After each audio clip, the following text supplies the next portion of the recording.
Hello and welcome to the Relationships on Reddit podcast. I'm your host, Alexander Grace, and this podcast is available on Google Podcasts, iTunes, Spotify, and of course, YouTube. So wherever you're listening, maybe you're driving somewhere, or you're taking a walk through nature, maybe you're doing some chores around the house, I just want to say welcome. We've got 3 stories for you today. Our first story is a story of a boy who had a really toxic relationship at 14 years old with a woman, and he hasn't recovered from it. He's still scared that all women are going to manipulate him. Our second story is the story of a man whose friend's wife completely ruins a boy's night when she insists on getting a particular type of pizza. And our third story isn't from Reddit, it's an email from a fan. And what his problem is that he has a monogamous relationship, but he's worried that the sexual passion has left and he's not sure what to do. So, let's jump into our first story, titled Afraid of Manipulation. Here we go. So, I had this best female friend and we were very close. I started developing feelings for her after 3 years and eventually confessed that I liked her. I was 14 at the time. She rejected me, but I was already mentally prepared for that. Of course I was bummed out, but it was okay. But I was not prepared for her manipulation. She made all sorts of promises, told me all sorts of lies. In brackets, she said that she would walk away from home. She was away for a week, and I feared she walked away. She did not let anyone know where she went to, but she went on vacation with her mother. Of course she did this so that I would be worried and that she would have the upper hand. She also did some weird things with blood and showed me pictures of her scars and diary, which she used her own blood as ink. Goodness. Needless to say, this whole experience hurt me a lot. This went on for 2 years and it left me scarred. Right after those 2 years, I cut off every form of contact with her, even though she still tried to manipulate me into keeping her as a friend. I have healed quite a bit and developed myself. I had been working on myself to feel normal and trusting again because I felt numb for a long time. And this worked. But there is one thing that remains, and that is my mistrust towards women. Almost all women I have met are manipulative. Not as bad as this one, but they are almost all manipulative. I have very close male friends, and I trust them a lot. I also have a few close female friends I trust, but definitely fewer. Some of these male friends are in a relationship, and their girlfriends all seem to be very manipulative when they do not get what they want. They are also very attachy, and I do not like it, and they do not like it when their boyfriend spends time with anyone else. I have kind of given up hope on ever being in a relationship that I view as normal, where both partners support each other and give each other space and let each other make their own decisions. I have read red pill stuff for a small period, but I did not agree with their methods. Manipulating back and emotional abuse is just as bad. I also hate the lady hate in general there. But the thoughts about manipulation stayed. Ever since that bad experience, I've been afraid of being manipulated or being used, being lied to about someone else's feelings or words. I do not know what to believe. Looking around shows me that most women I know are manipulative, but that believing all women are manipulative is foolish. There are also very manipulative men, so logically there are also non-manipulative women. And I know everyone can be manipulative from time to time, but in a relationship, I want to be myself and make my own decisions. I guess I wanted to get this off my chest. I really do not know what to do. What do I need to do in order to get rid of this thought that most women are manipulative? I want to have a normal relationship in the future, but my thoughts say that this is almost impossible. Let me know if you have any tips on how to heal properly and get rid of these thoughts. Alright, so first of all, I have compassion for you, brother. What you went through was absolutely horrible. I mean, this experience of the woman, that is absolutely going to leave a scar. She was definitely manipulative, and you did the right thing in cutting her off. But what you went through, that wasn't really specifically a female thing. I think it had its manifestations and kind of female behaviors. But what you're going through here is just a broken person from a broken home. You know, that's what's obvious. She's into scars and blood. She kind of sounds like what we'd call like a goth chick in Australia. I don't know where you're from, but what she's doing is she's just acting out. And she was coming from a home where she doesn't feel like she's got any control. You know, she probably has really strict parents. And when you get that case in an extreme, that's when you tend to find girls turn to things like self-harm or anorexia. Boys tend to get into more like juvenile delinquency, get in trouble with the police, start graffitiing, things like that. With women, they often turn it inwards. And what you're seeing with those kind of behaviors is some attempt to regain control, some sense that their life is manageable because they have some sense of control in this crazy household where nothing seems to make sense. So this is obviously not a happy woman. She's not well adjusted. And the reason that she was manipulating you is she was trying to gain control over you. Some feeling of control was what was going to make her feel safe, because when you do control something, then it's not going to surprise you. It's not going to hurt you.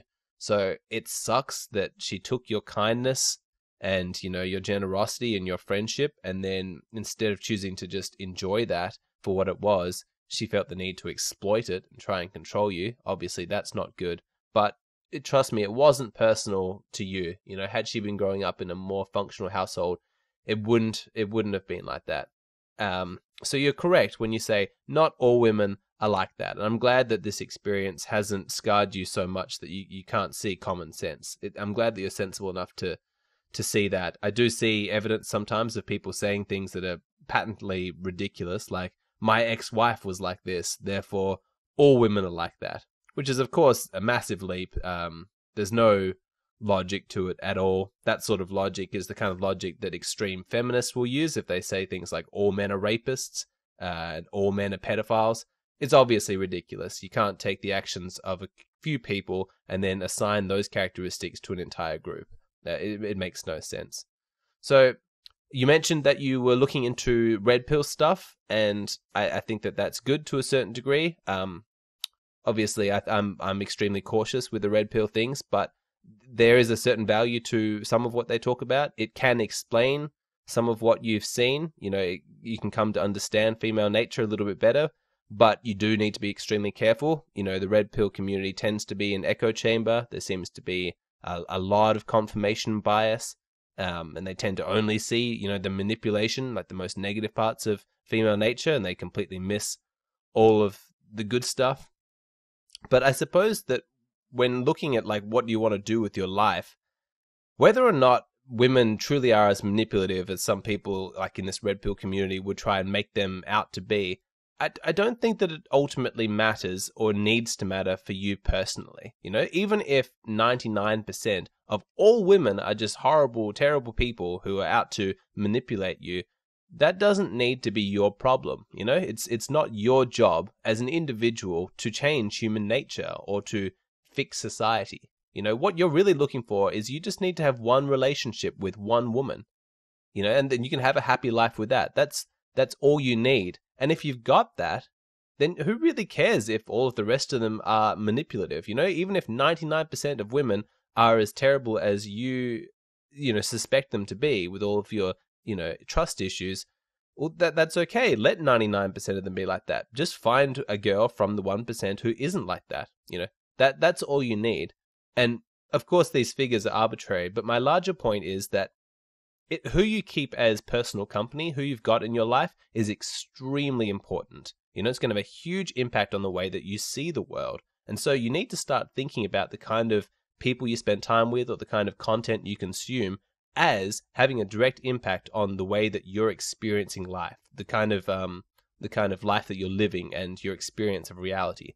So if you watch, for example, only red pill content, or even worse, you only watch MGTOW content, be aware that those people, that community is mostly going to focus on the absolute worst of female nature. They're going to point out specific stories that paint women in a terrible, terrible light. They're not going to show you things that are going to counteract that. They're not going to show you the other side. They're only going to focus on the negative. And that is going to shape your view. So potentially, even though some of this red pill stuff, it might have helped you a little bit in explaining some of the things that you didn't understand, I would be very, very cautious about spending too much time in those communities, especially if you have a pre-existing mistrust based on your own experiences. And so you're vulnerable to that kind of simplistic thinking that's just going to, blame everything on women. Be extremely careful, because the temptation is there and you won't even realize that you've gone down that path because of the reinforcing nature of that community, just that echo chamber. It's similar to anything, I'm not picking on the red pill community. It's just how the mind works. If somebody says, oh, I saw this purple car the other day. I've never seen a purple car before. And you start thinking about it. Suddenly you're going to start noticing purple cars. That's the confirmation bias. What you see and what you notice, you're going to start to notice more. It just snowballs on from there. So, if you only watch reality TV, for example, then you could be forgiven for thinking that everybody on the planet is a drama queen. But what you wouldn't realize is that they're casting specifically for those types of personalities. Regular people don't act that way. They are creating drama for the purposes of entertainment, and they're casting individuals who they know are going to give you that kind of drama. So be aware when you're watching reality TV that it's not reality. When you're reading red pill stuff or watching red pill stuff, that's also not reality. You are seeing a very specific type of content that is designed to be that particular way. So yes, be aware of the dark female nature, but only be aware of it to the point where you can learn to spot it and then avoid it. So there are some dangers about women and just people in general about their manipulations, and you need to educate yourself to the point where you can put up boundaries and protect yourself. But at a certain point, you've got all the information you need. You know how to avoid, manipulative people and the sort of dark part of humanity. That's all you need. At that point, any further focus on that is completely redundant. You don't need to go there. At that point, you need to start looking for nice women. You need to start spending time with high quality people. Because in order to really find the relationship that you want, you need to be in a positive, hopeful mindset. It's an absolute necessity. It's as important as anything else. You need to believe that it's possible to find your life partner and that it's going to be great when you do. Without that, you're going to slip into self-sabotage. You're going to give in to your, worst kind of paranoia and suspicions. And all of that mistrust is just going to ruin any potential relationships that you have. So that's my advice. Make sure that you are not going so dark into it that you are unable to see the forest for the trees. Just be aware of the darkness, but then focus as much as you're able to on the positive. Find good people.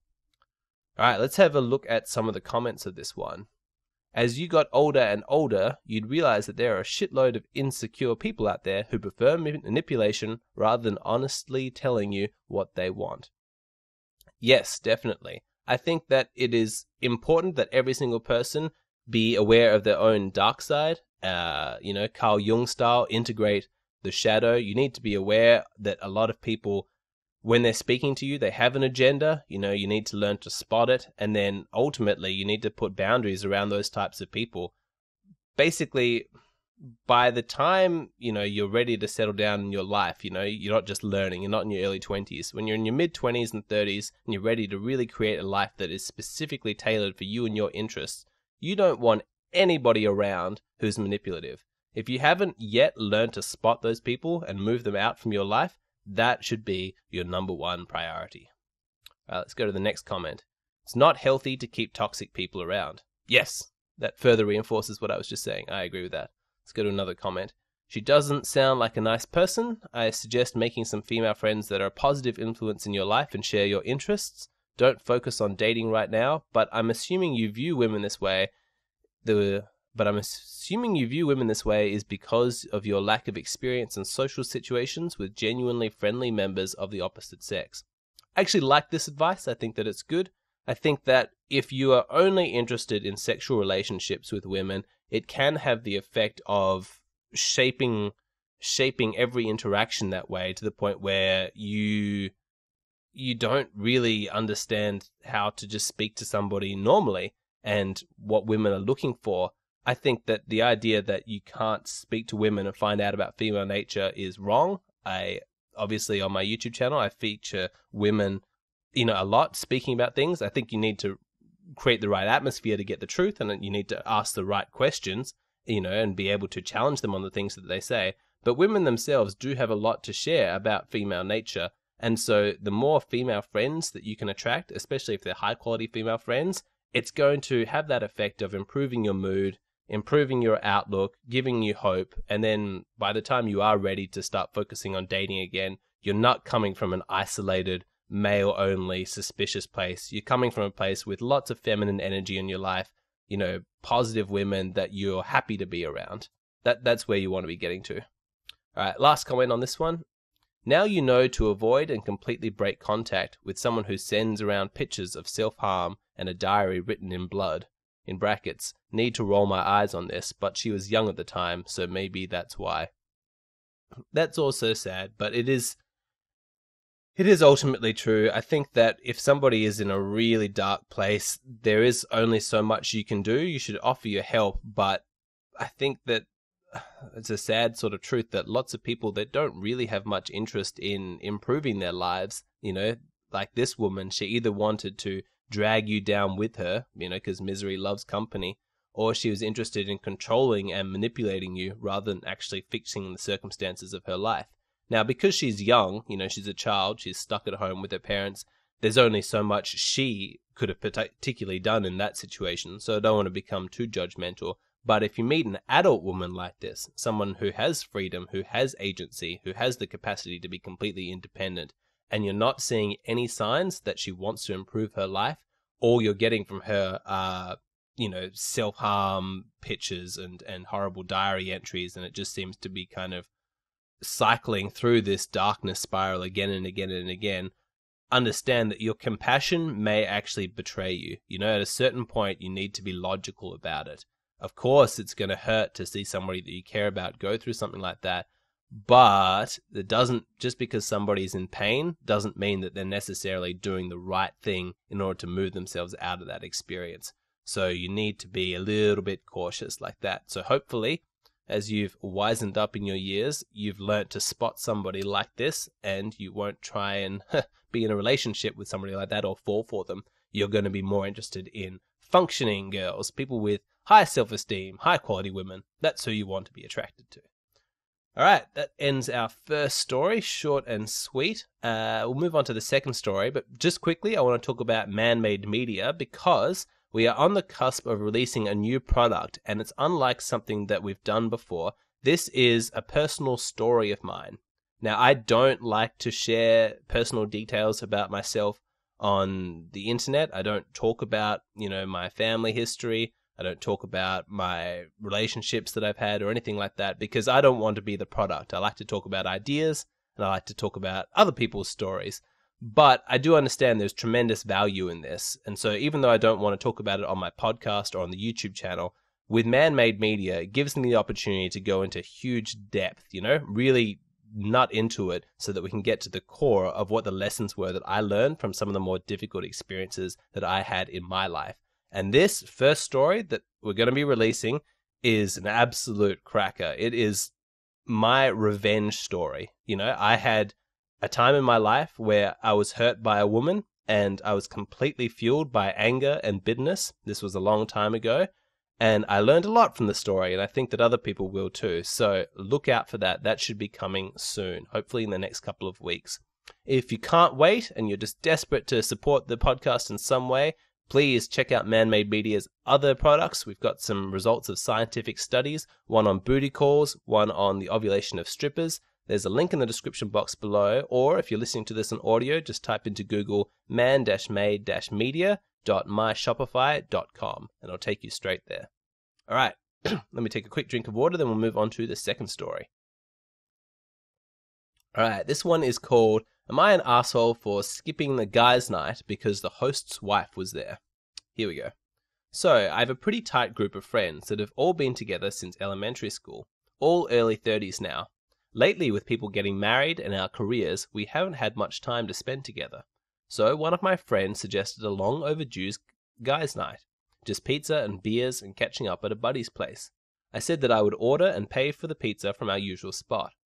So, the day of the guys' night, I get a text from the host's wife, we'll call her Kim, asking me to pick up some pizza from the other end of the city. At first I was confused, and then I found out that she basically just cancelled her plans with her girlfriends to interject herself into our guys' night.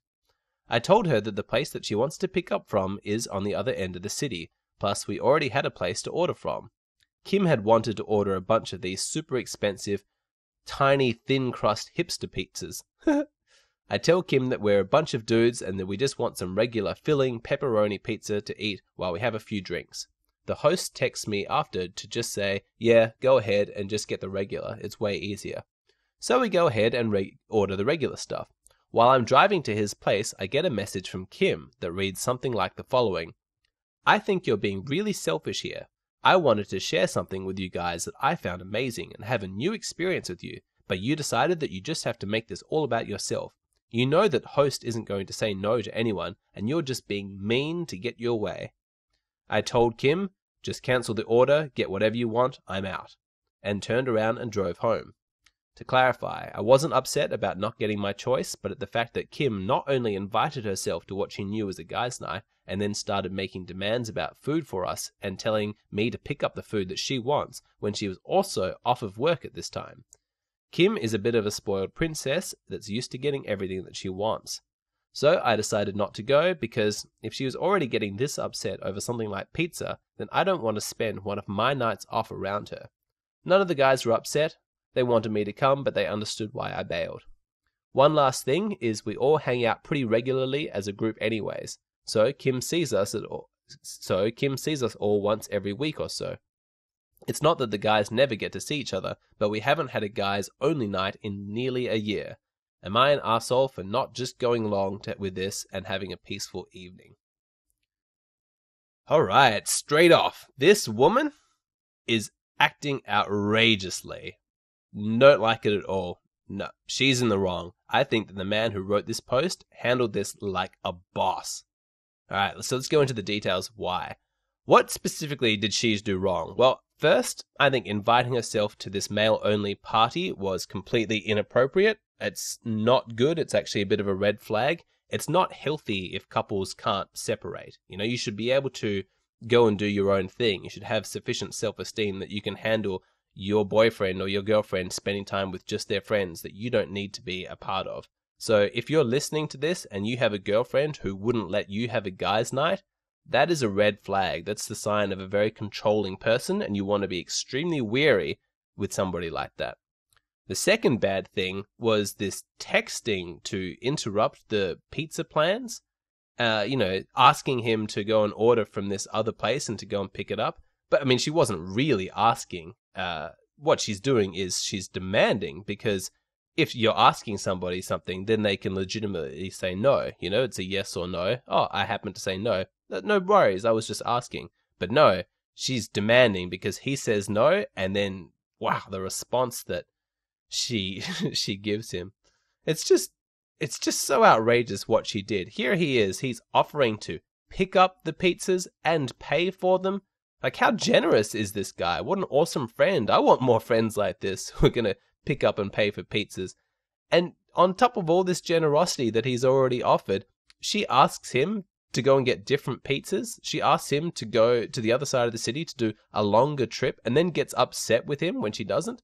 That is a big problem. This is a huge red flag right here. It indicates somebody who is extremely entitled, like he already pointed out that this woman was. Imagine it. It's like someone says, look, I understand that you need a kidney transplant. Let me offer you my kidney. And then that person's wife says, well, you know, the kidney's nice and all, but can we also have your liver as well? You know, just accept the generosity. Don't look a gift horse in the mouth. And let's talk about the friend too, because sure, the friend backed him up eventually, like said, oh yeah, it's easier. Let's just get the pizza from the regular place. Which, of course, that's what he should have said.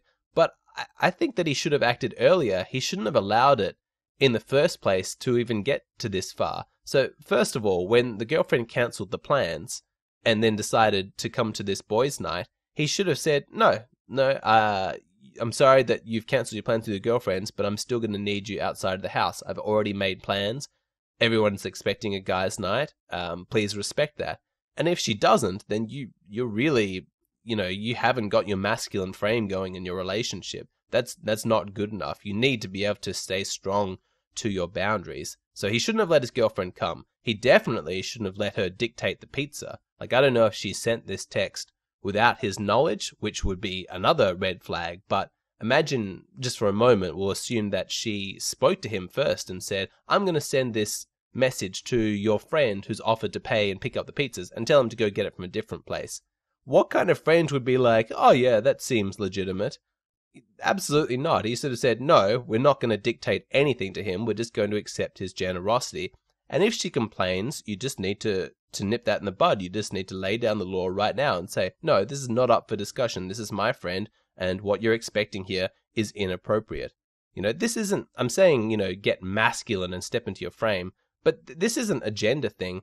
Don't let anyone of any gender treat you this way. You always need to maintain your right to have your own life, to see your own friends, to have time to yourself. That's extremely important. And somebody who doesn't understand or respect that, be very, very wary around somebody like that. It's a big red flag. And really important, don't embarrass you in front of your friends, because how shameful for this guy that now his friend is not going to be turning up to his night because the way that his wife acted. Oh, I would be humiliated if my partner was to act in such a way. That's terrible. So as much as the friend failed, that's really embarrassing for him, I think that we need to take some time to actually celebrate the author of this post, because this is a true success story. I think that he did fantastic. I don't think he put a foot wrong. Everybody listening should take this man as a role model. So let's look at what he did. He was challenged by this woman to change his plans for the pizza. He said no. He just maintained his masculine frame. He didn't capitulate. He held his ground, and he was strong. He wasn't mean or spiteful or whiny about it. He didn't complain. He just said, no, I'm sticking to the original plan. Fantastic. No need for drama, but he knows what he wants. He knows what's appropriate, and he's just doing it. Awesome stuff. Now, she then comes back with this horrible message, telling him that he's selfish and he's making it all about him or whatever. Look at how he deals with that. He doesn't sink to her level. He doesn't insult her back.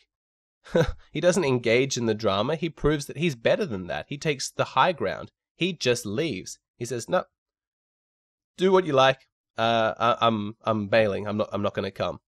I think that's fantastic. Perfect way to deal with it.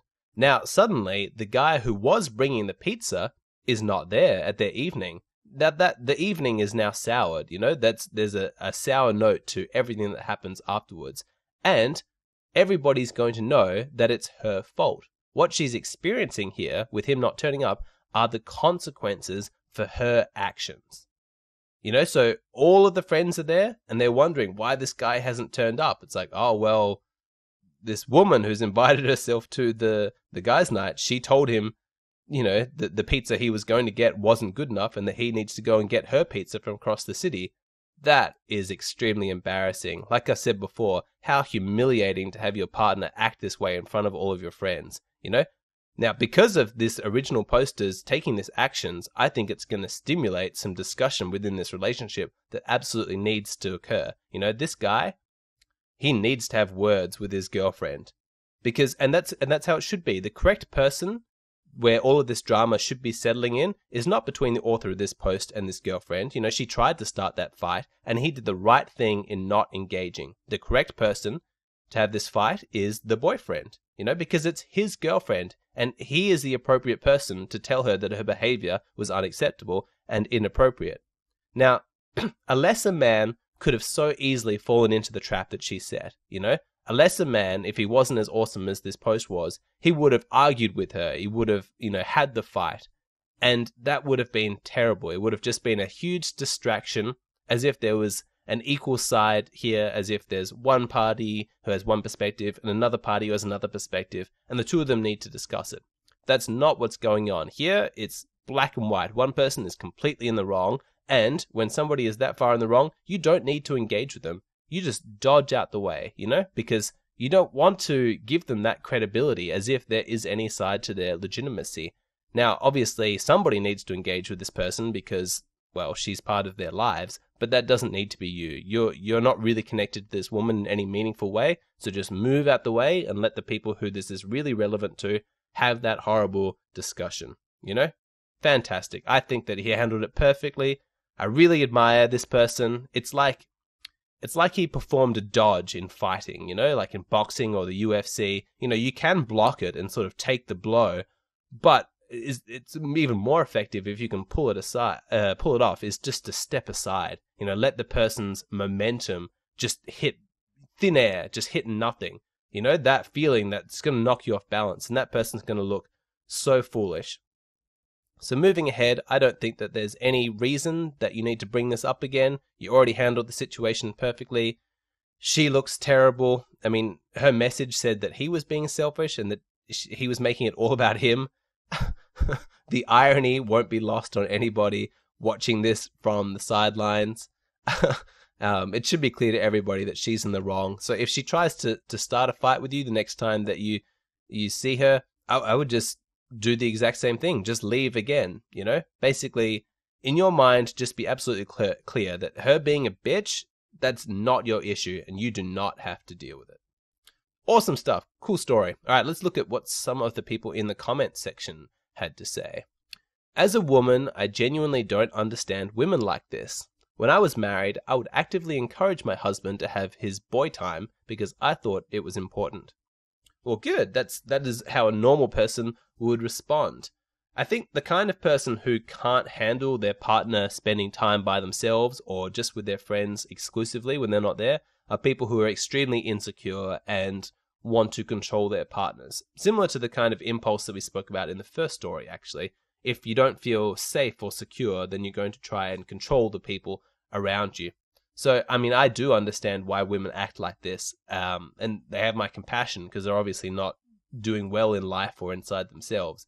But as a man, I think you need to be aware that a woman who does this is not a high-quality woman, and you need to keep a wide berth. Certainly don't get into a relationship with a woman who can't respect your need for independence and your need for boundaries. It's a big red flag. Next comment. I always find the idea of guys' nights or girls' nights weird. I guess I found it weird because why the emphasis on gender as bonding? If you want alone time from your spouse, just take it. Not being obtuse, just genuinely curious. I don't think I've ever been on a girls' night, and frankly, the stereotype of one freaks me out.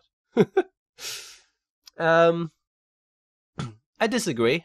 I actually think that specific gender bonding nights are important. I personally prefer mixed gender events because I like having both men and females, present, because I think that it makes, discussions more interesting to have the various perspectives. But I think that there's absolutely a place for all male bonding. I couldn't comment on all female.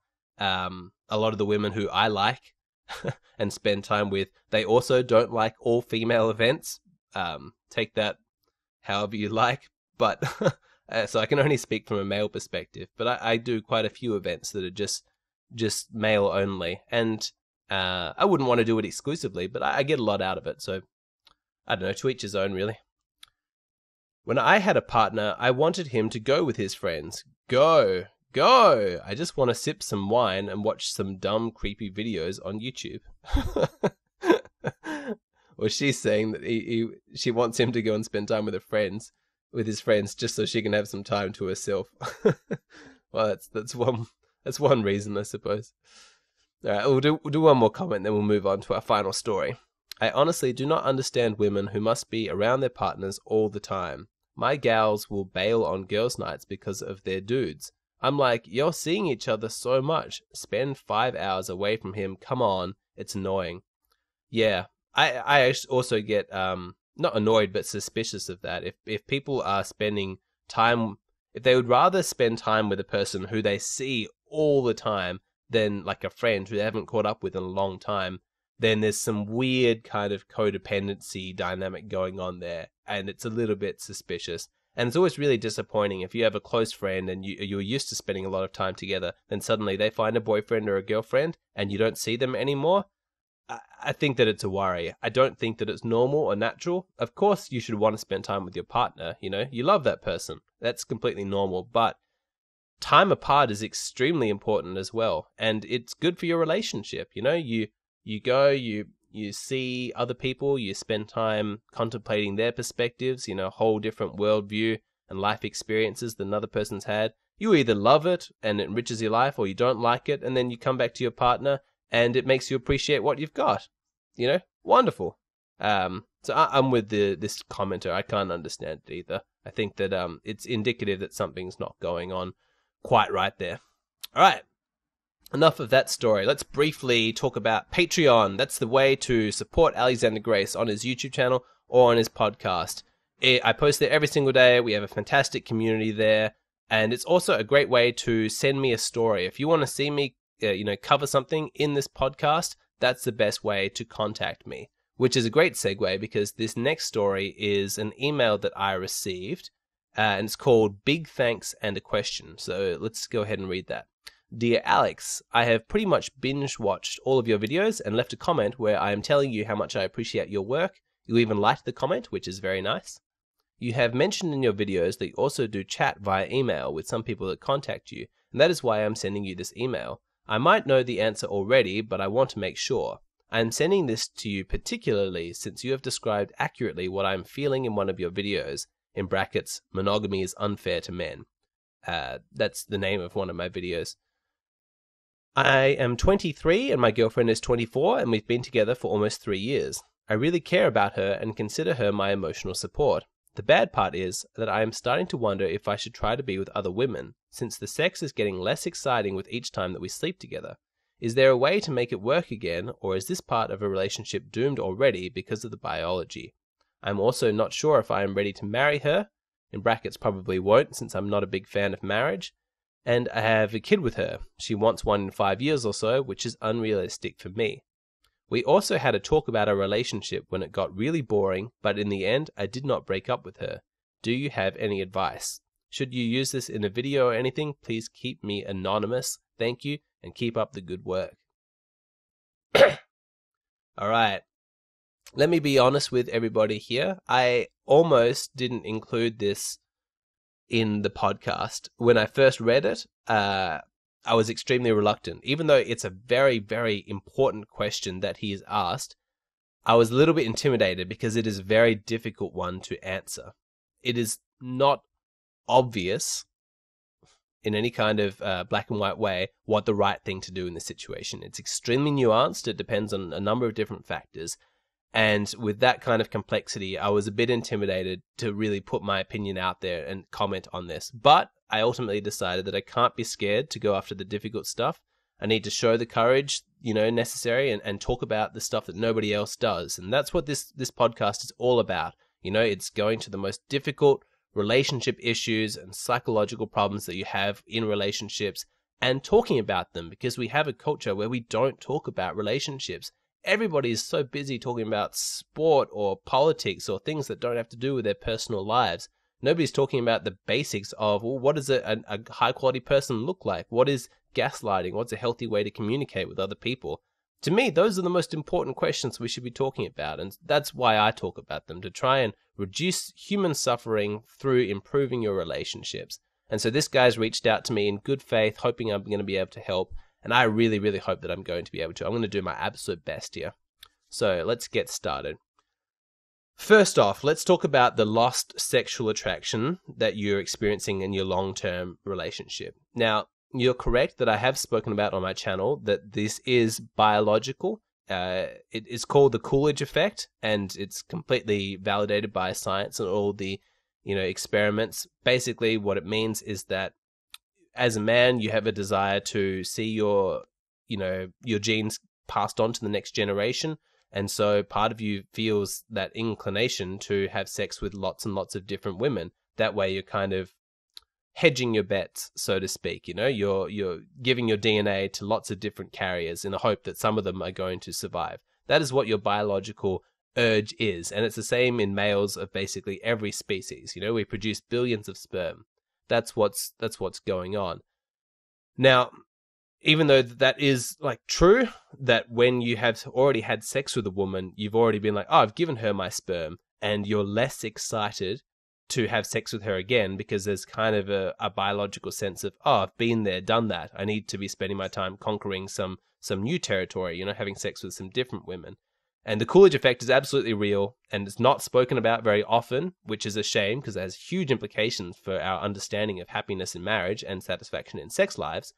But it's not the only reason why people lose interest in sex in their relationship. So while I can't speak to the degree of how much the biology is specific to you in this situation, to a certain point, that is completely unavoidable. There's just only so much you can do about it. And if you're smart and you stay in love, then hopefully the impact of the biological urges that you have isn't going to be too much. But a certain amount of that pain and that suffering is just kind of unavoidable. So I can't speak too much about it. What I'm going to talk about are some of the other reasons why sexual passion might be fading from your relationship, because that's going to actually empower you, if you can, to make some changes and kind of fix this. So, one of the very, very common problems that couples have in long-term relationships is an increased difficulty in sexualizing the other person, objectifying the other person and viewing them as a sexual object. That gets harder and harder and harder, because the more intimate you are with somebody, the longer you've been together, the more you come to know that person as a real person. Not somebody that you objectify, but an actually living, breathing person who's just like you. Their own thoughts, fears, emotions, beliefs, all of that. They're your emotional support. You're there for each other. You've held that person when they've cried. You know all of their fears. And it's one of those cruel tricks of nature, but all of that emotional intimacy is actually not good for sexual arousal. It's quite the opposite. Like, let me demonstrate this. When you look at pornography, you're looking at strangers, you don't know the women. Or not even porn. If you just see a hot girl walking past you on the street, she's a stranger to you. And so she's super easy to objectify, and that objectification is necessary for arousal, because, what makes you excited about having sex is this opportunity for biological passing on of your genes, and so you're coming at your sexual state from a very selfish perspective. You're like, what? I have my biological imperative to have sex with you, and that's what I want to do. And I just need you to be that sexual object that I have sex with. And it needs to be kind of that simple. That is the optimum place for, sexual arousal. What the problem is in a long-term relationship is you get really worried about the feelings of the other person. They're a real person. They're your partner who you love. And you have difficulty being completely selfish in a sexual encounter. Sex in a long-term relationship can be very sweet, can be loving, like you can have sex that way, but those are kind of human emotions that we've overlaid on top of what is basically a purely biological process. And at its rawest form, sex is an act that should be 100% selfish. Now, it works out fine if you're having sex with a girl for 100% selfish reasons, and then she's having sex with you for 100% selfish reasons, like you're just using each other both. That's great. It's not good if one of you is like having sex as a favor to the other person. That's not conducive to passionate lovemaking. What's best is if you both have that understanding that you are just raw animal instinct and you are using the other person's body to fulfill your biological urges. But when you care about somebody, it's hard to treat them as a sex object. It's very, very difficult. You're too intensely aware of what that person's internal experience is like, and you can't objectify them. Many, many married couples go through this. They get to know each other too well, and it's a problem for their intimacy. Now, I'm not just talking about when things like married couples are fighting. Obviously, if you're not honest with each other and the relationship's not good, it's going to have an impact on your sex life. Unresolved conflict absolutely kills arousal. But the fact that you're having difficulty, maintaining your sexual interest in your partner is not necessarily because the relationship is going badly. That's why it's kind of a cruel trick, I hope that you can understand the nuance of this one, because it is a little bit complicated, but the simplest way that I can put it is that even if your relationship is going well, you're emotionally coming to understand the other person better and better and better, and you care about that person more and more and more, that very act of you improving your relationship on that level can have a negative effect on your sex life. It often does. You know each other too well, and it kills the arousal. Particularly, it gets particularly bad if you're codependent with the other person. So if in any way you feel responsible for your partner's emotions, then it's very difficult to sexualize them, very difficult to engage in healthy sexual objectification. It's difficult for you because you're so busy thinking about her, for you to actually be selfish in the bedroom and to really just let go into what you want and what you're feeling and to tap into your biology. You're too much up in your head. You're worried about, am I hurting her? Am I disrespecting her? All these problems. And it becomes to feel like a bit of a burden, and you just feel less and less enthusiastic about sex, because, hey, there's you just want to have some sex, you want to fulfill your biology. You just want to get hard and fuck some gorgeous stranger and have her just fuck you back. Like, that's what you want. But here, it's not just some woman, it's your partner, it's your life partner, it's your emotional support. And all of that intimacy can actually weigh you down. It sucks that this is the way that it happens. Esther Perel wrote an entire book. She's a therapist. I've spoken about it before on the podcast, about how to overcome this. And the basics of her advice is that you've got to learn to see your partner as more and more of a stranger, do things that surprise the other person. And while her advice, I think, can work, it's ultimately kind of a drop in the ocean, because the main message I got from all of her book was that, yeah, it's really, really difficult. It gets increasingly hard to maintain that intense sexual passion for somebody who you know about really, really well. It actually becomes safer to fantasize about other women. As strange as it might seem, you might absolutely love your wife, but you're more turned on by a woman you've never met before, a complete stranger, for the very fact that you're not emotionally responsible for that person.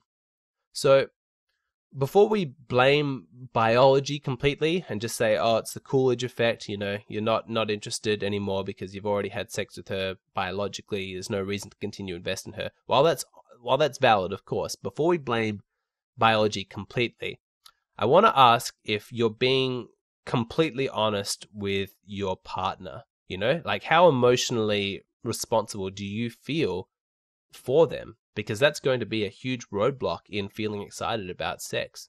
So do you have any sexual fantasies that you haven't shared with her? Are you holding back? Is the sex that you're having with her, the positions, the style, the mood, is it exactly as you want it? Because if not, then like maybe you're holding back because you're worried you don't want to hurt her feelings, or you think that she's going to reject you, or something like that.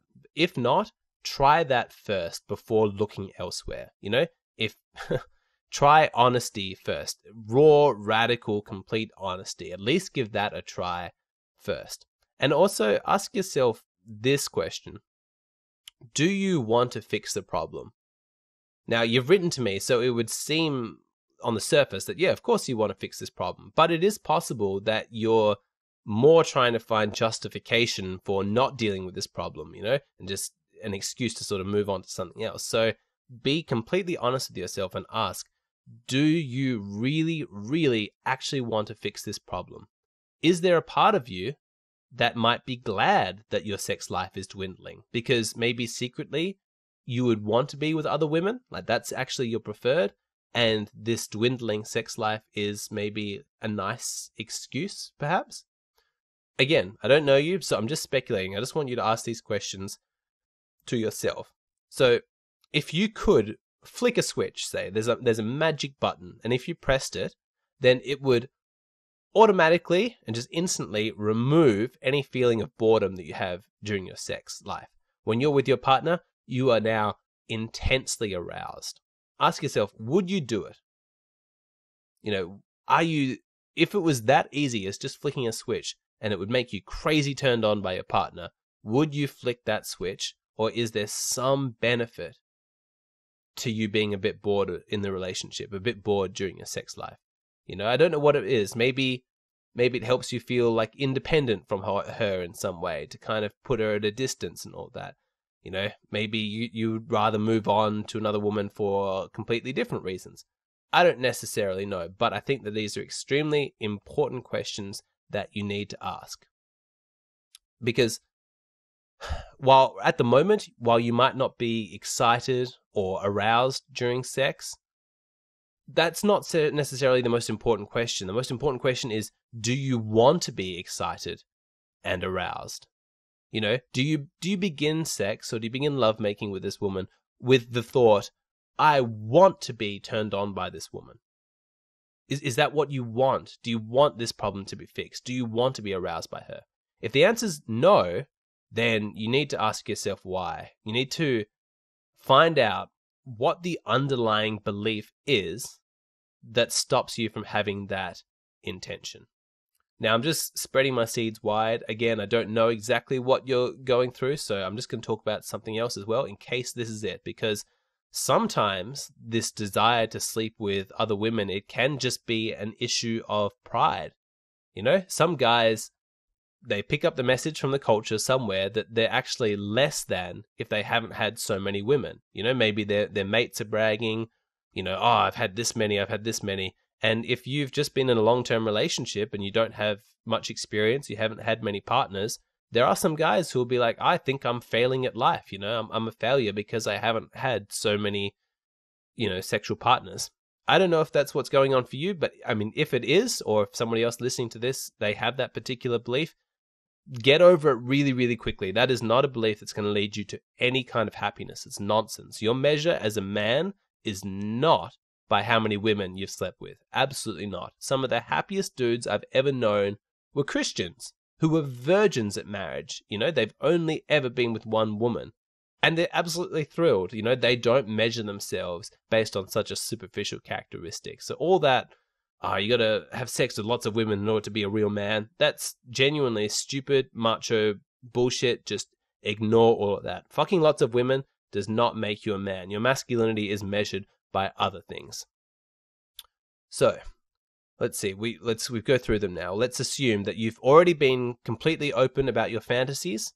Let's assume that you do genuinely want to fix it, and we'll assume also that there's no issue of pride here. So all of the things that I think that it could be, it's none of those. Let's just make that assumption. Now it's time to speak about demonized male sexuality, which I speak about a lot, but I'm going to speak about it again. We know that men crave variety. It's built into our biology, and it is quite difficult for me, as somebody who wants to talk about this, to walk the fine line that's necessary to validate male sexuality and men's sexual feelings, to basically hear men say, I want to have sex with lots of women, like you're sort of saying, I don't want to just have sex with my partner. I want to validate that. I want to tell you that that's normal and natural, that you're feeling that way, and that anybody who's demonizing you for feeling that way, ignore that person, you know? But I have to walk that fine line because I also don't want to encourage destructive sexual behavior. And I'm not really in favor of casual sex. I'm also not totally against it. I think that it very much depends on the individual. So I would never make a sweeping kind of statement. But the idea that the more sexual partners, the better, I am absolutely not on board with that. Life experience has proved to me through, many, many different examples of people that I know that is not the case. So I'm not on board with that at all. I don't agree with this idea that just have sex with lots of women and the more the better. No, not at all. But even though I don't think that's practically a very wise thing to do, I do understand and I accept the impulse. It is normal. I like to think of it as similar to junk food. So I don't judge people for craving sugar and fat. Like, I understand why junk food is tasty and why people eat it. And I don't judge you for desiring it. You are biologically designed to crave those things. If you come across sugar or fat in the wild, you're meant to gorge upon it because, you wouldn't know when you're next going to get a feast like that. So you've got all these evolutionary mechanisms rewarding you for gorging yourself on that kind of food. But, of course, we don't live in caveman days anymore, and we need to be wise about it. We have to understand that it's not good for you to do that. Sex and sleeping with like a variety of women is similar to junk food in that, okay, so you want to sleep with other women. Like, I get that. That's normal and natural. But you need to be wise about it. You need to look at the world around you, look at other people who've done that and say, is that actually going to make me happy? And I can guarantee you that even if you start sleeping with a whole bunch of different women, it will never be enough. Yeah? There will never, if you think that you're going to find satisfaction in a certain number of partners, I promise you, you will not.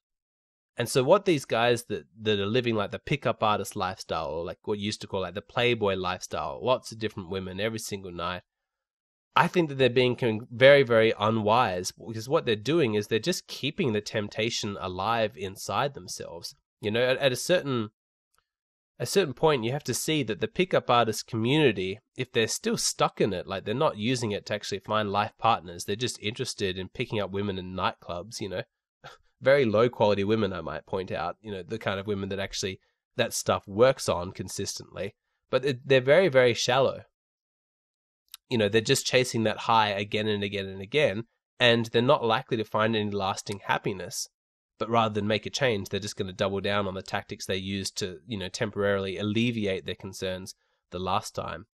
So this is why I don't find that there's that much to be spoken about with regards to pickup. I just don't find it particularly interesting because, like I've said, I'm interested in reducing human suffering, and I don't see any evidence that just sleeping with lots and lots of women actually makes people happy.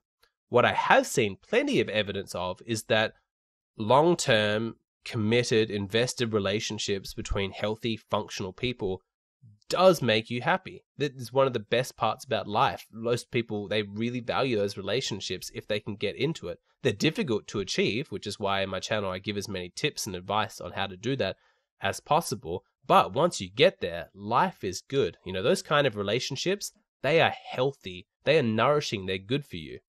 I mean, sex with strangers, just constantly finding new women, that's like empty calories. You know, it's the junk food. But sex in a committed relationship with somebody that you love, that is healthy, nourishing food that's going to reinvigorate your spirit. So let's just run through this hypothetically. Say you break up with this woman, break up with your long-term relationship, and you then have sex with 20 women. 20 gorgeous women, you know, lots of fun in the moment. But then think things through. So after that, well, then what? You know? What's if you're not satisfied after those 20, do you think that the 21st woman is going to make you happy? So my point is that at some point you will stop. Like at some point you'll get bored, because at some point you'll see, right, this is not where true happiness comes from. So why keep doing this? It's not worth all of the effort. And if you recognize that at some point you'll stop, and you'll stop craving and seeking the variety, and that you will settle down with one woman, ask yourself, well, why not now? You know, you're in a relationship with this woman for 3 years. Why not let her be the last woman? You know that you need to resist temptation at some point. You know, what you need to ask yourself is, are you strong enough to resist now? Can this be it? Is this a high quality woman that I'm in a relationship with? Is this relationship good? Is it healthy? Is it good for me? Can I see it going on further? You know, or is it not such a good relationship? And is it worth the risk, you know, of losing this relationship to try and find a better one? And look, I don't know how good the relationship is. I'm in no way to answer that question. So only you answer that. And so if you say, no, I'm not ready, this is not the woman for me, I can't stop now, the temptation to sleep with other women is too strong, I need to go and do it, I'm not going to judge you, because maybe that's correct. You know, maybe you're just not in the place yet, and you absolutely need to do it. You won't feel right settling down with somebody until you've gotten that out of your system. But what you won't find is satisfaction. What you will find is that eventually you get bored and frustrated because you didn't find satisfaction, and then you'll come back to relationships. So if you do break up with her, understand why you're doing it. It's not because you're going to find satisfaction. It's that you need to know inside yourself that you gave it a shot and that you were genuinely bored and frustrated with trying to find it through different means. So that's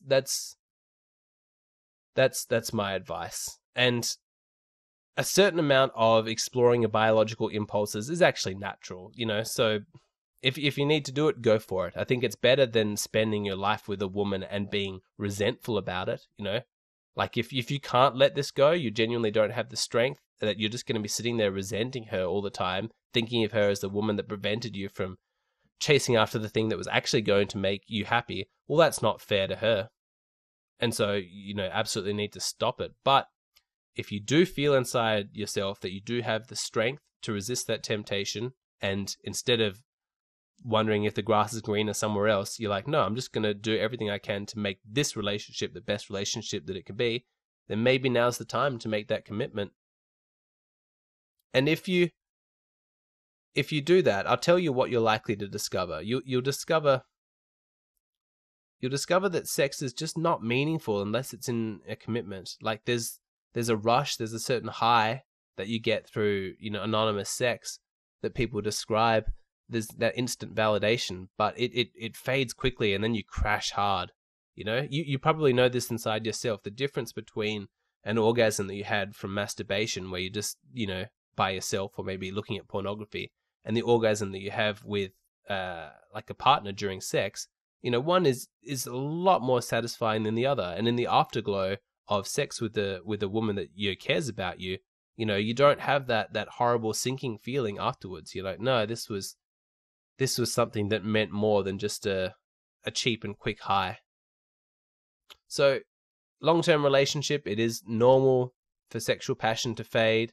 The reason that you're so overcome with sexual passion is it's actually an evolutionary trick. It's designed to get you to hook up, but it's meant to fade, because it's being replaced with deeper pleasures. Ultimately the rush and the high of sexuality, that's not something to build a life around. It's just not consistent enough, and it's not even good enough. It doesn't it doesn't fix any of your other problems in life. So deprioritize it. Men, particularly young men, they'll think that sexual satisfaction is all they need in order to lead a happy life. Absolutely not the case. You need so many other things, and that's what a relationship can give you. It can give you companionship, love, children, familiarity, those kind of things. They're long lasting, and you'll still have sex. It's not like you're giving up sex and becoming celibate. It's not the type of sex that you'll fantasize about. But every person who's been in your position and who contemplated leaving the long-term relationship and just going to have a whole bunch of sex with a whole bunch of women, like, that's assuming he can even pull it off. That's a whole other discussion. But they ultimately come to the conclusion that it was meaningless and that they value love more. That's the lesson that they learn. But very few guys will ever actually get to that point because they just never have enough sex. But from the few that do manage to pull it off and actually get to live out their fantasies, they've learned that lesson. And so learn from the wisdom of others.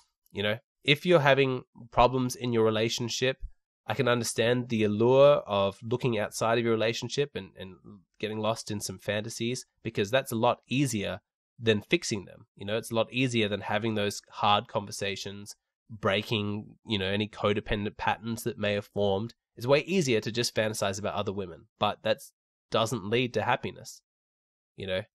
Fulfilling your desires, just basically, satisfying your biological instincts, it only satisfies your desires and creates happiness up to a certain point. But it's quite shallow, and it crashes just as hard afterwards because it's not sustainable. What does create lasting, meaningful happiness in the long term is having self-discipline, is helping others, and having meaningful relationships. There, it builds slowly. It's not like the immediate rush of, having sex and having your orgasm.